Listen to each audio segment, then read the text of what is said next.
Mufti, is racism part of our DNA? Some biologists say it is a self-defense mechanism for early Homo sapiens. First of all, shukran for the super chat. Shukran, may Allah bless you. Now, no, racism is not part of our DNA. That would be ridiculous. But what you're, I mean, if I was to reframe the question, in the sense that are humans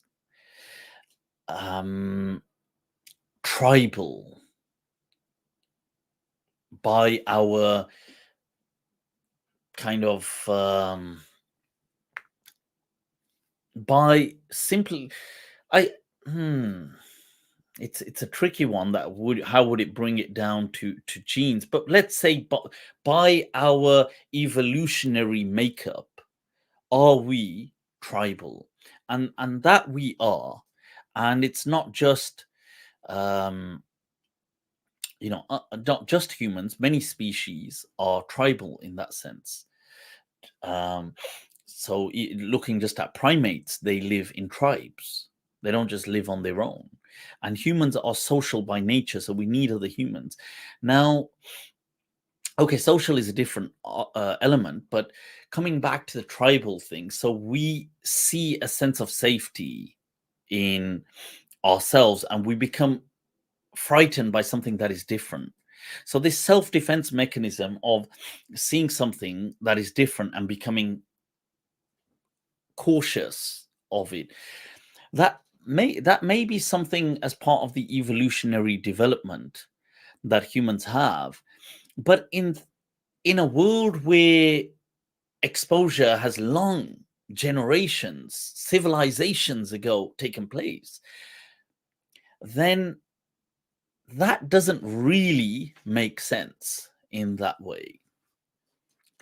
So it doesn't make sense in that way, because yes, if you were, if a person lived in, I don't know, let's say 10,000 years ago or 15,000 years ago, they lived in what was a remote island, or they lived somewhere like people that lived in Australia, the Aborigines, they were there for since like 50,000 years ago. So they had interaction with no other humans, like for thousands and thousands, for like, for whatever, for the better part of that 50,000 years. They knew no one else except people that only looked like them, and nobody could have ever encountered them because of the oceans. So when they did come across someone, I'm sure they freaked the hell out, because it was like, what on earth is that?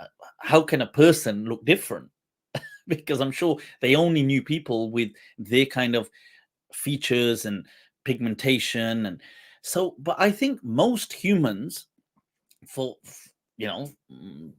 since civilization and before that, have been moving about. So most Homo sapiens did kind of migrate, and so they would have come across other people from from time immemorial, and they would have had exposure to them. So they would understand that there are other people that are different, and they look different, and they speak a different tongue. We don't understand them, and they would have had exposure to all of this. So yeah, so whether it's a part of a, I don't think race works in that way. So I think it's wrong to say it's racism. I think, yes, difference in terms of that, what something being entirely, like, you don't understand, they look absolutely, and it's not just, this isn't about skin tone, you see, because racism often today is about, or in the recent past has been about, skin tone. But if people were of a complete different, let's say they absolute different kind of makeup to them, and then the kind of culture in the sense of how they were and how they behaved and how they was totally alien to another people, then as part of the evolutionary anthropological process, I'm sure when humans first made contact, they would freak out. I'm sure they would become very cautious. But yeah, but the problem with this kind of stuff is, you see, it doesn't work in a world today. And you see, the reason why people have to be careful is saying this could be extended to justify racism, which is absurd, which is stupid. Because today, seriously, the world is, it's like a small village. And I pity a person that is racist. Honestly, I pity them, because if in this day and age a person is racist, it's like,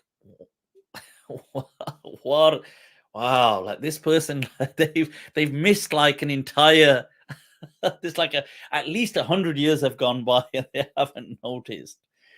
So yeah, may Allah, people that are like that, and unfortunately there are people like that. May Allah open their hearts, Ameen, with compassion, with, because something. In fact, let me, speaking of studies, it is true that babies can be bigoted. Okay, despite looking super cute, babies, if left to their own devices, can be incredibly greedy, incredibly self-centered, and very kind of bigoted. So, and this affirms the other understanding that things by compassion has to be nurtured. Ethics and especially altruism and all these things about being loving and giving, you have to nurture it. It's a bit like, you see, in a garden, weeds growing, not that kind of weed, but the annoying nuisance weeds that grow. You don't need to plant anything or water anything. They're just going to keep growing. You could concrete everything and they'll just grow out of the side. But if you're trying to make a rose garden, or you're trying to grow some flowers, and that's going to take nurturing. You have to water it, you have to take care of it, you have to invest, and then it turns into something mesmerizingly beautiful. But that's the same as well with human beings, I think. So babies have been, in a lot of studies in psychology, they have shown, they are very self-centered, and like, they can be very bigoted, but it's nurtured into them compassion, and so people have, for some reason, remained as bigots, and they grow up like that. Then we pray for them. May Allah open their hearts, because it truly is a misery to be alive in such a state.